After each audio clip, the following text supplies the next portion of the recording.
talking about. Yes!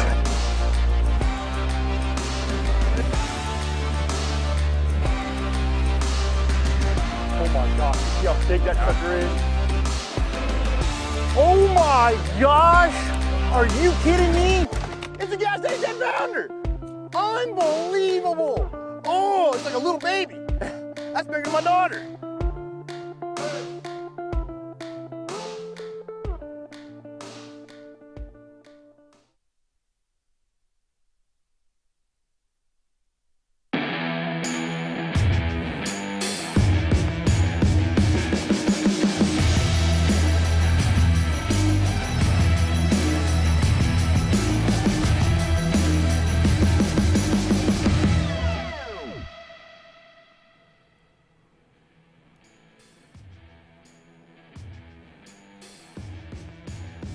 It is day 4, Championship Friday. It is payday here on Lake Chickamauga and stop number 4 of the Tackle Warehouse Pro Circuit Super Tournament. 204 anglers started this event. Only 10 have survived to fish one more day. $300,000+ are going to be paid out to those 10 anglers, with 125 of that going to the top angler at the end of today. Guys, the excitement is in the air, but something else that's in the air, fog, lots of it. So our anglers sitting there right now, that's a live look down on the lake. We are experiencing a fog delay, but it looks, the good news is it looks like it's clearing. These anglers should be getting out pretty quick here. Good morning, everyone. We are live here at the studios in Benton, Kentucky. I'm Travis Moran alongside Red Gold Tomatoes Pro, Todd Hollowell, and MLF's very own Marty Stone. Guys, this has been an amazing event, but the main question is, can anyone catch Jacob Wheeler? If you hadn't given me a fog delay, I was going to build up hopes and dreams, and I'm still going to. But every second, every minute that goes by, it's going to get tougher and tougher. You know, you look at the weights that everybody got. Reyes, he's 5 pounds back. Cole Floyd, he's 10 pounds back. In a lot of events, you'd say that's completely undoable. But on this particular lake, it's more than doable, because we've seen some good bags, but we haven't seen a mega bag. But for someone to catch Wheeler, a couple things are going to have to happen. One, Wheeler's going to have to struggle. And that hardly ever happens. But I'm going to go back to Heavy Hitters event that we just had 2 weeks ago in Kissimmee, Florida. I saw something I never thought I'd see in my life. Jacob Wheeler zeroed on championship day. That's not going to happen here today. But this is still Chickamauga. There's a lot of fish out there, and he self-admitted to me that he could run all his water and end up with a 14 to 16 pound limit, which would be good anywhere else. But because of simple fact, there's so many big fish in here. And we've seen Reyes and both Cole Floyd drop 26-pound bags plus on the scales. Someone comes in with 28 to 30 and Wheeler has a subpar, less than 20-pound day, then yes, it is doable. But every second they sit at this ramp, it's going to make it harder and harder for someone to run him down. Absolutely. And you say subpar pretty loosely. I mean, it's because Wheeler is fishing at such a high level. If he has a 17 or 18 pound day, which a lot of the rest of the field is happy about having, we're going to call that a subpar day. But the good news is for the rest of the 9 anglers here, Todd, is that this lake is absolutely loaded with huge bass. So why don't you break down a little bit about these key areas here? Yeah, you bet. This is a super tournament, and we've got a super field. We've got stars in this top 10, both from the Major League Fishing circuit and this FLW Pro Circuit. But another star this week is Lake Chickamauga. This place is capable of big bags. It's a Tennessee River impoundment, TVA lake. It's late June, and we're expecting some magic today. This place is full of grass, hydrilla, coontail. We've got some of the best ledges in the eastern half of the country, and we're taking a look here at the map. 60 miles long, Marty, about 36,000 acres, but the key area is really that lower half. You get down to about Soddy Creek and the Sequoia nuclear plant, anywhere from there to the Chickamauga Dam. This tournament could be won. There's a lot of big fish in here. We're going to tell the story of Lake Chickamauga and a special species here, a special hybrid breed of a largemouth bass that has really made this place special. We're going to tell the story of Dayton, Tennessee. But Marty, conditions are really a big story today leading into day 4. The last couple of days we've seen pretty much perfect weather for these guys, but now we're looking at a shorter day and some fog that's set in. Tell us about the conditions and really how that's going to change a guy's mentality here on day 4. Yeah, Todd, when you got an angler like Wheeler right now, he's relaxed. He realizes that this is playing in his hands, but it is a different day. And the different day is the fact that it's a cooler night. So now that's created the fog that we're seeing, and it's going to take a little while for that to burn off. And you're going to have some sun, and you're going to have some wind for that to happen. It's called for cloudy day all day today with an 80% chance of afternoon showers. It's going to be a different day. And then when you add thunder and lightning in there, if these showers hit during competition, that's an unknown factor. I've seen time and time again how lightning changes the playing field. So same lake, but different set of conditions. And then I'm going to add to that, we've talked about the current flow all week long. Last night from midnight to 7 a.m., they were pulling about 33,000 cubic feet per second. And that every morning has created a nice morning bite. They've turned them off, and right now it's at 14,000. They've turned it off, but the morning bite's there. But these guys are delayed. They're not going to get out there and get to experience the fullness of that morning bite like we've seen in the previous 2 rounds. And I'm going to add to this, Miles Berghoff really did a nice job on the mayfly hatch. That's a first thing in the morning deal, okay? The longer he sits there, and he had a great day yesterday, one of the bigger bags, the longer they sit there in that fog delay, the more it's going to affect someone like him because he was truly banking on that first thing morning bite. That's right. Travis, can you imagine sitting in traffic waiting to go to work with a chance to cash a $125,000 check? Like, I'm ready to go. I've sat in these fog delays before, and they're nerve-wracking. It's going to be interesting to see who handles that well, who keeps their composure, and who's starting to freak out a little bit here this morning. Yep, and with a smaller field, you know, their check-in's a little bit earlier. They don't have as long a day, and now we're cutting it into their morning as well. These days keep getting shorter for them.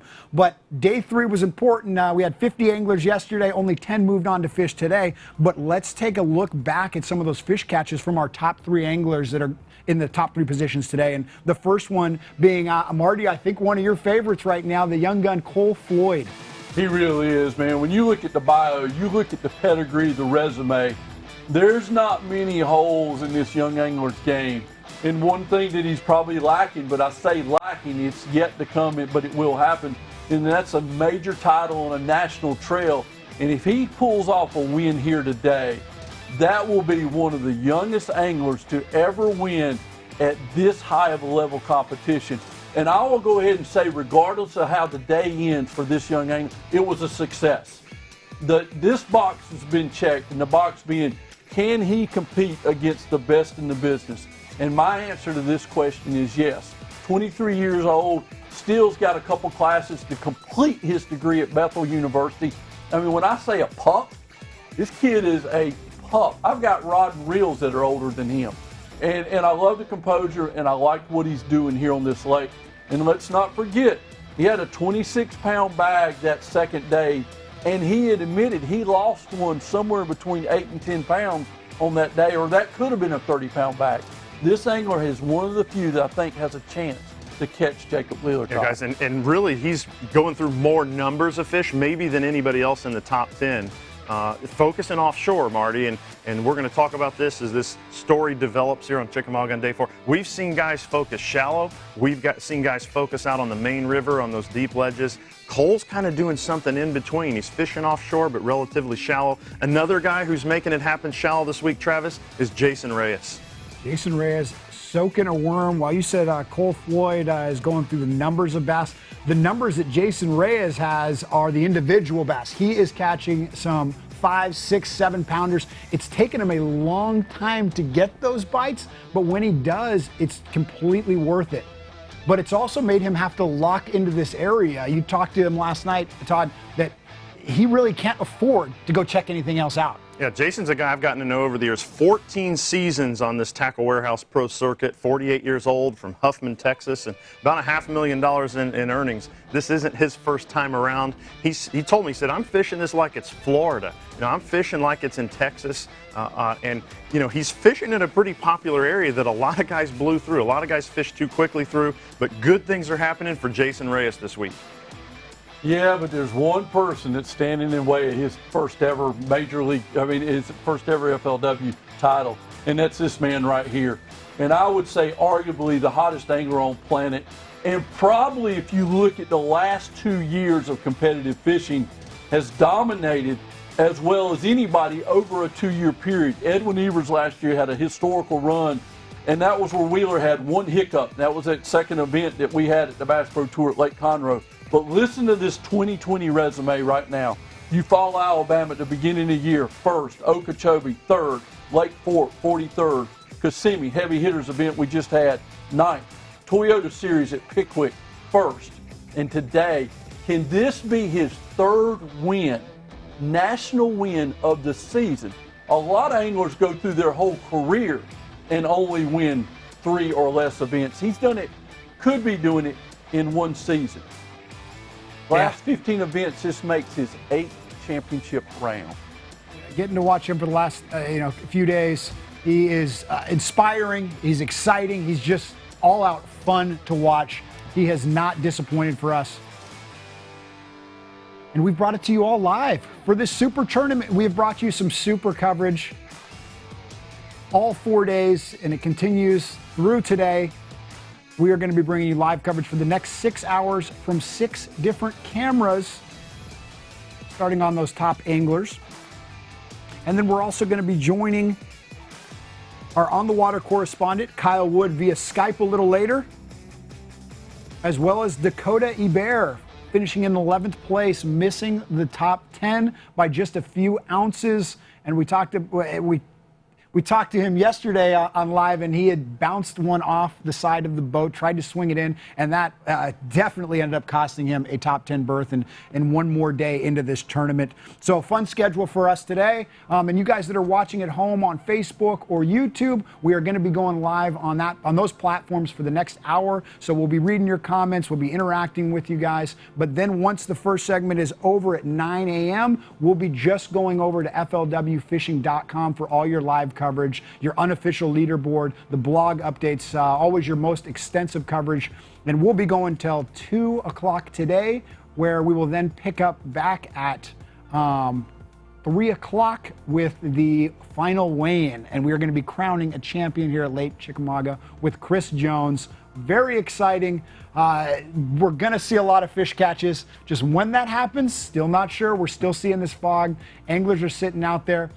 And I think we're going to hear from some of the anglers here in just a second, but there is your look at the standings going into this Championship Friday. I think the weights actually, to me, exceeded, because when I talked to most anglers prior to this event, because of the lake, because of how it's fishing, this is a destination lake now. People not only in the Dayton, Tennessee and the Chattanooga area fish it, people are coming in from all over the country, and rightfully so. So the weights have I thought they were going to be lower, but they're good. Kind of unusual. We took off out of Dayton Boat Dock. We idled out. This is the main channel right now, so as soon as we're good to go, we can go. But I mean, by the looks of it, I don't know when that's going to be. I know when you go down the lake, you know, where we're going to be fishing today, it's probably clear. It's got to be opened up by now. Because I remember first day of practice, talked to David Dudley. I was down the lake. He was up here, and he goes, "Man, the fog is so thick." And I said, "Fog?" Because down the lake, wide open. So hopefully, you know, it's going to open up here. We got the same check-in time today, so it's going to be a really, really short day. But yeah, I think we're all anxious to get out there and go fishing here. I do get to watch what Jacob Wheeler's tying on here, though. See all the secrets. What do you got there, Jacob? Come on.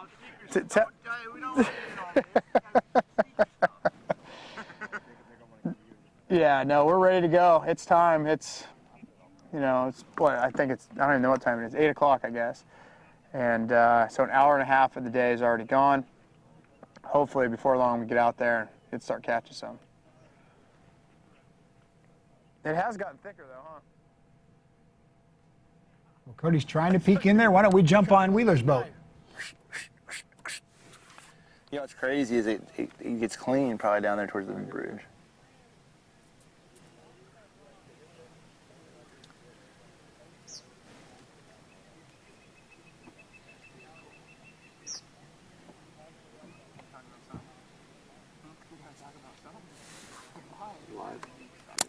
What up, everybody? Good morning. As you can tell, sitting here, mouth of Richland Creek, just hanging out. You know, big fog delay, which obviously you probably know this by now. But at the end of the day, you know, we're losing some precious time, no doubt. But at the same point in time, we want to be smart, we want to be safe.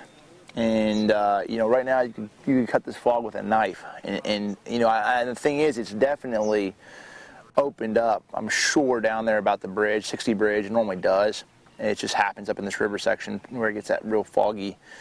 And it seems like it has gotten worse. But, I mean, hey, we got some tackle together. I'm working on some stuff.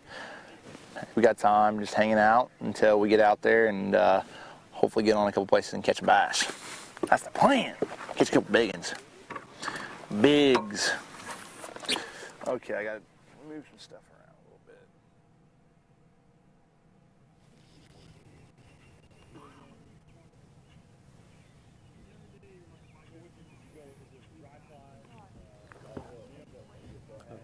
And go ahead.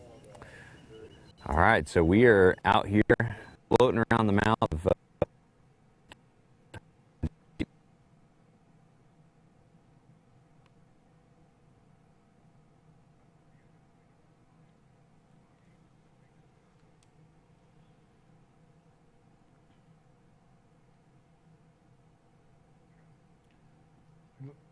Little connectivity issue there, but that's another look at Miles and the fog. You can see that's just gnarly right now. Call that Scooby-Doo fog.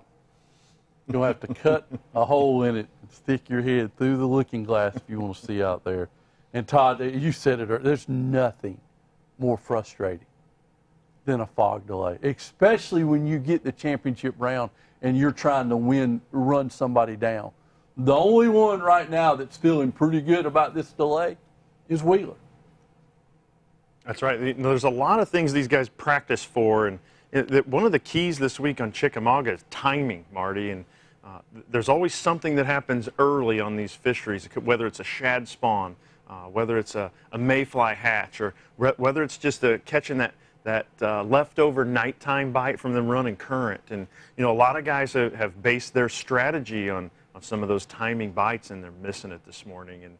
And they know it's maybe their best chance at catching a guy like Jacob Wheeler. But, that short day. And the other thing you got to remember is the run from where these guys are sitting at the mouth of Richland Creek up in Dayton, Tennessee, down to that lower end of the lake. You know, we're talking like a half hour. So not only are they losing some time here this morning, they're gonna have about an hour of just running their boat down and back, and a little earlier check-in time than these guys have had all week long. All of those things, Marty, to me, just ratchet up the stakes. You know, it just creates a little pressure, a little vacuum that these guys got to perform in under the microscope on live.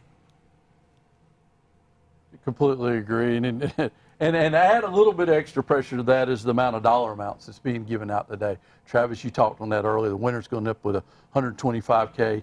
Second place is 35, third's 30, fourth is 25, 22nd. Fifth is 22,000, sixth is 21,000, seventh is 19,000, eighth is 18,000, ninth is 17,000, 10th place is 16,000. That's not a bad day if you go out there and it doesn't work out. But I really think that a lot of these anglers have got a chance to move up and move up significantly on the money as well.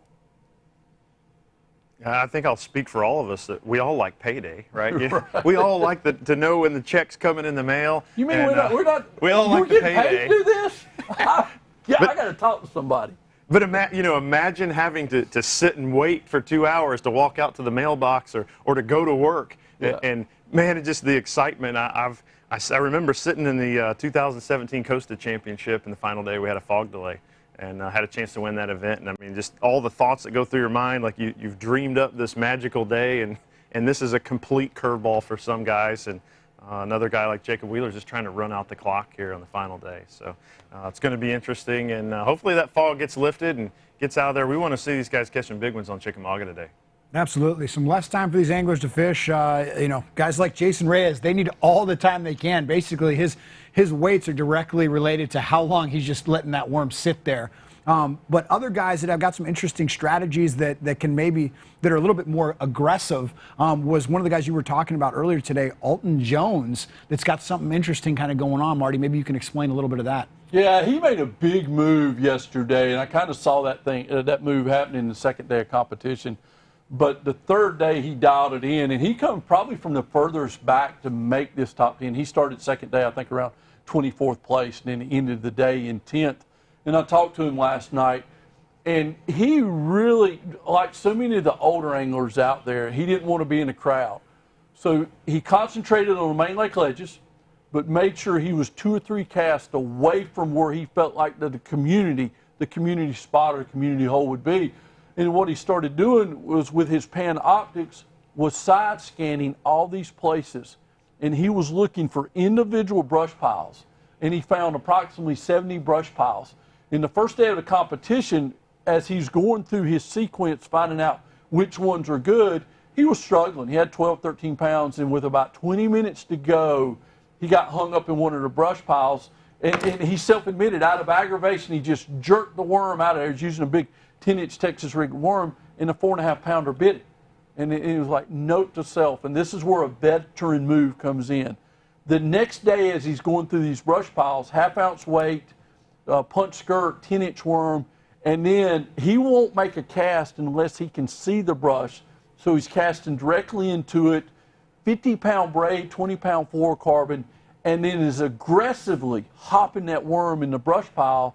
And he said, you can sit there and let the worm soak, and you can finesse it, and you're going to catch 10 to 12 pounds. But because he's so aggressive in the brush piles, that's what's triggering these bigger bites. And he's averaging almost 20 pounds a day now. So he got it dialed in. And he self-admitted, look, I can't win, but I can move up a bunch. And he's went from 70 brush piles down to what he feels like are the key 10 to 15 that he's going to rotate through. And here's the thing that jumped out with me with him. He said the less they run current, the better for him. And what was the irony behind that is if they're running current, these fish are going to sit up on the community holes. As soon as they quit running current or don't pull it that much, those bigger fish pull to the brush piles. You know, one of the interesting stories for me is this was a big field. This was a bigger field than the FLW Pro Circuit guys are used to fishing with. And you had in over, I think it was 54 Major League Fishing guys. And this fishery kind of fishes small anyway. So I think what we've seen in most all the guys who've made it in the top 10 is they've figured out something a little different. They've figured out how to break away from the pack. And sometimes it's doing what Alton did and just moving around in those popular areas and finding something different. For other guys, it's about finding a unique bait. We've seen that happen here at Chickamauga over the years. We saw Casey Martin win an event with an umbrella rig, and we've seen the big spoon come into play here this week. But baits, you know, having something just a little different, a little secret. We've kind of seen guys like Jacob Wheeler figure out just some key little subtle changes with their baits. Having something special, having something different. Travis, I think that's been a key for Wheeler and several other guys in the top 10 this week. Absolutely, absolutely. It's been fun. We have not seen just kind of one thing play out for the majority of the field. As we've gone to these different anglers, everybody has found their little specific thing that's made them be able to kind of just break away from the rest of the 204 anglers that have been competing out here. We're fortunate now we have hindsight. We have hindsight to see how this thing's played out, except for the last day. I will say this, the common denominator, though, of everybody in this top 10 is being loyal to the discipline. In other words, they're not fishing a community hole and then flipping grass and then casting the grass and then flipping boat docks. They're not trying to fish a hodgepodge of stuff. They're true to what they felt like was the best thing to give them an opportunity. Cody Meyer on Community Hold Light Line. Jacob Wheeler running a lot of offshore spots, giving fish different looks. Jason Reyes staying in the grass. You know, I think the takeaway when everybody gets done with this event, they're going to realize that on events like this, you've got to dial it in to what your discipline is for this week and not try to serve a lot of different patterns. And I think one of the things everybody wants to know is what are they catching them on? What are the baits these guys are using, Travis? And, absolutely. that's and Marty, always to the your secret. point, nobody's more dialed in right now than Jacob Wheeler, and that's why he is our Tackle Warehouse clear leader. Let's take a look right now. Going into day 4 with the lead, you know, I've been throwing a lot of different baits throughout the week, but there's really 2 that stand out. I've caught a couple of really key fish. You know, I've been throwing a worm, I've been throwing a hair jig, but I have this brand new color from Rapala. It's a DT20 crankbait, and it's citrus, which is a typical ledge pattern or typical ledge color. I caught one of my big ones today on day 3. And then when the fish are acting goofy, I'll throw a worm, and then I'll also throw this jig right here. It's a little green pumpkin jig with a little baby blue baby bandito bug. And so it's like a half-ounce jig. It works half to 5/8. It works really well. Like fish rock, fish wood, fish grass, sort of one more time. Dang it. Sorry, y'all. One more time. Ready? Well, guys, it's been a fun week here on Chickamauga, taking the lead going into day 4. There's been a couple different baits that I've been throwing throughout the week, like a worm, a hair jig, as well as a jig itself. But here's 2 that really played really well for me throughout the week. A crankbait when the current was running the first day. This is a really big deal. And this is a brand new color from Rapala. It's called Citrus. It's a DT20, which not a lot of people talk about a DT20, but I feel like it's one of the best crankbaits out there. It gets down there deep and gets to them, and it has a little bit more subtle action. And then when the fish are not biting real well, I'll throw a worm, and then I'll throw this jig right here. This is sort of a very versatile jig. It's not a football head style. It's an arky style, and it's about a 5/8. So this allows me to throw it around brush, rock, grass, wood, whatever it might be, and then I throw that little tray right there. It's a bandito bug, Coogan-based bandito bug, blue baby, and it looks like a bluegill or, you know, a little crawdad. So that's sort of been my deal for this week, and I've been having a lot of fun. Thank you, Jacob Wheeler. I like the 2-take. That showed he was human. Yes, yes. Might be the few times that we see that. But still dialed. I mean, And let's face it, he's pretty much been in control of this event from start to finish. The second day he dropped to 2nd place behind Reyes, and that was it. He has led this event, not quite wire to wire, but darn close.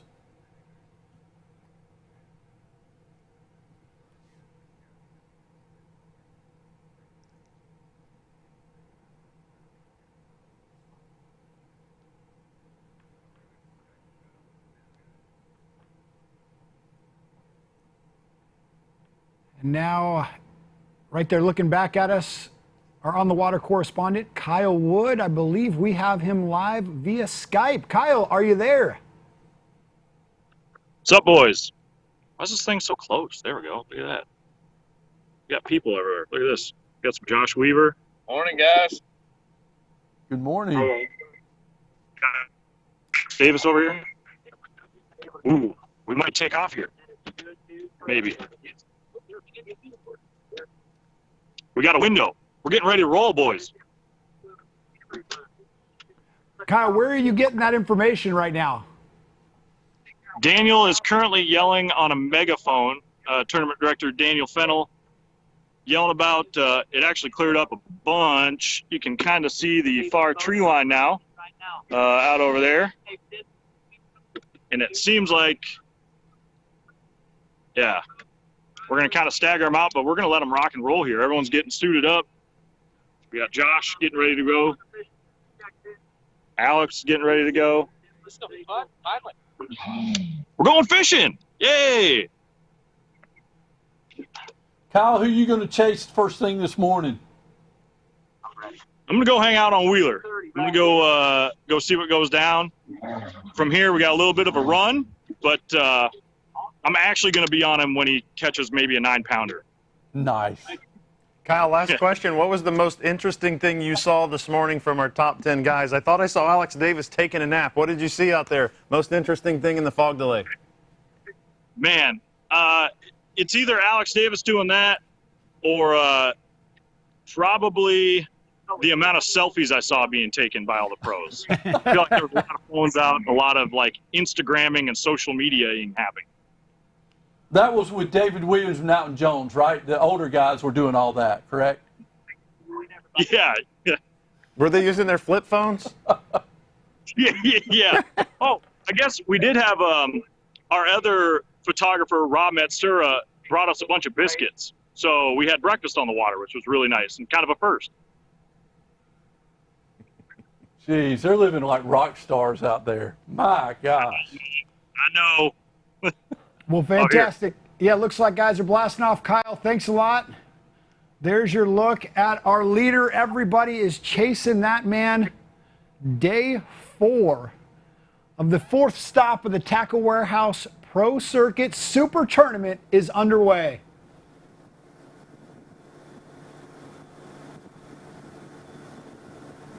And there's a look, Kyle talking about Jacob with a long run. Quite a few of our competitors heading down south right now, so it may be a minute before we actually see some live fishing going on. But as you guys can see, this tournament has begun, or this final day here on Championship Friday. And we keep calling it a super tournament, guys. A lot of big things happening because we combined 54 of the MLF pros over to the Tackle Warehouse Pro Circuit, and then we increased the payout for this field from $800,000 to $1.3 million. That's what's made this the super tournament, and which has made it a very, very exciting event. 100% agree, and you guys know already that I'm a numbers guy, I'm a stats guy. So I look at how did the two do against each other.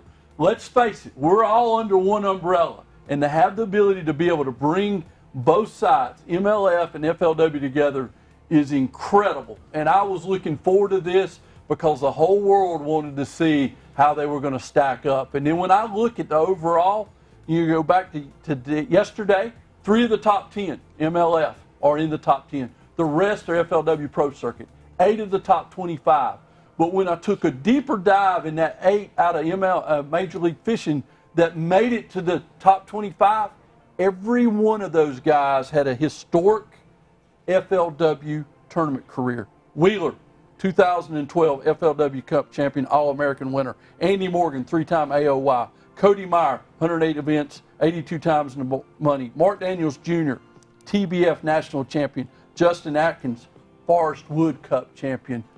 The point I'm making is, the guys that did well that came from Major League Fishing, they had deep roots with FLW, and they come here ready.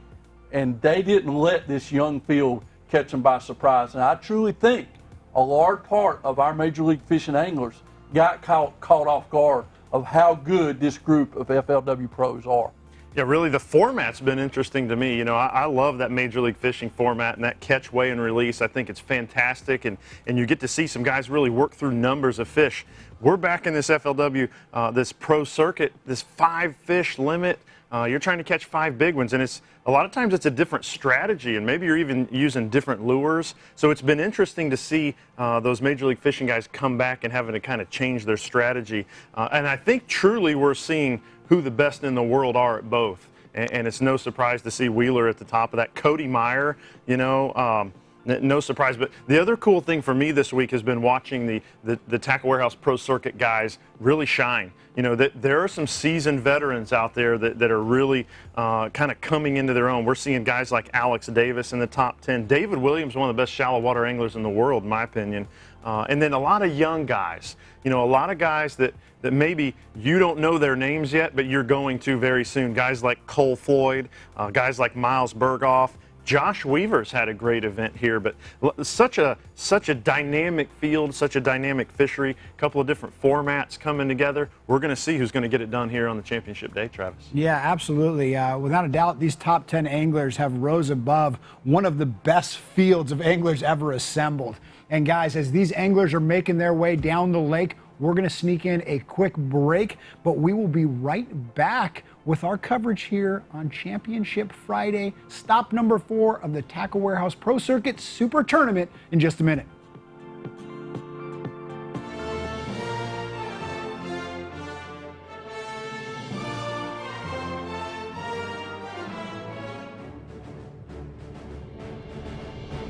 Lake Chickamauga has become known as the new bass fishing capital of the South. Thanks to a Florida strain bass stocking program started in 2000, this Tennessee River impoundment has been producing big bags and big champions in the bass world. Nearly 60 miles long, this 36,000-acre lake has 810 miles of shoreline, great structure, a great mix of vegetation and habitat, moving water, and those big, beautiful Florida strain giants. Big fish bring big personalities, which makes Lake Chickamauga the perfect place to showcase the amazing talent in the first ever Tackle Warehouse Pro Circuit Super Tournament.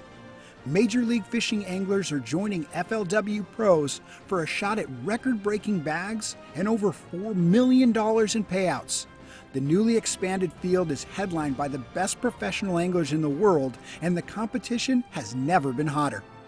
Last year at Chickamauga, Angler of the Year David Dudley, Cup champion John Cox, and hometown hero Buddy Gross all secured spots in the top 5 on the final day. In their sights was soon-to-be Rookie of the Year Ron Nelson, who went out in the top spot on the final morning.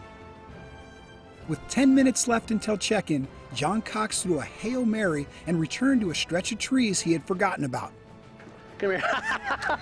Woo! Woo! We gotta go. Oh man, that's what I'm talking about. Oh my gosh. When the smoke cleared, that pair of 4-pounders gave John a 4-day total of over 83 pounds and his 4th tournament victory. 15 pounds, 5 ounces. Your champion is John Cox. Wow! His 3rd win on the FLW Tour, a former Cup champion. He will be the best in the world soon if he's not already. Congratulations, John. On a fall day in 2010, another fishing giant claimed victory here, but with a much different approach. 11-year veteran Mark Rose fished offshore structure and ledges to gain his 3rd FLW win, beating local Wesley Strader by a margin of only 2 pounds, 9 ounces. I felt really good about having a good, consistent tournament once I found that first big school of fish. Then when I found my second one a couple of days later, that just assured me that I was going to have some consistency, which is what you need in a 3 or 4 day tournament. I felt like I had enough to last, really. I had enough fish in those schools to last me 4 days. And so that was after the day 1 weigh-in, when I was like in second, I knew I had a shot. Chickamauga doesn't just lure big anglers to its waters, it makes them. In 2013, fishing his rookie season in the front of the boat, Casey Martin found himself shoulder to shoulder with local sticks Wesley Strader and Michael Neal and fishing giants Larry Nixon and Andy Morgan. He eventually found 3 schools of bass to fish from, one of which was a mega school and a giant ledge. Woo! Oh gosh, that's a big one. Oh yes, yes. Look at that. Another solid fish. Oh, yes. Woo! That's why you don't give up right there. 6.5. In one of the most dominating victories in FLW Tour history, Martin amassed a 4-day total of 103 pounds and 3 ounces, the second largest stringer in FLW Tour competition at the time. With over 30 pounds of bass on the final day alone, he won with a 22-pound-plus margin of victory, which at the time was the second largest in FLW Tour history. Whether it's a bass fishing legend, a local hero, or one of the 28 rookies waiting to break out, a new champion is going to be crowned at Lake Chickamauga this year. And with a field that includes 56 Major League Fishing pros joining the FLW family for the first of 3 super tournaments, the stakes have never been more interesting. This truly is the land of giants.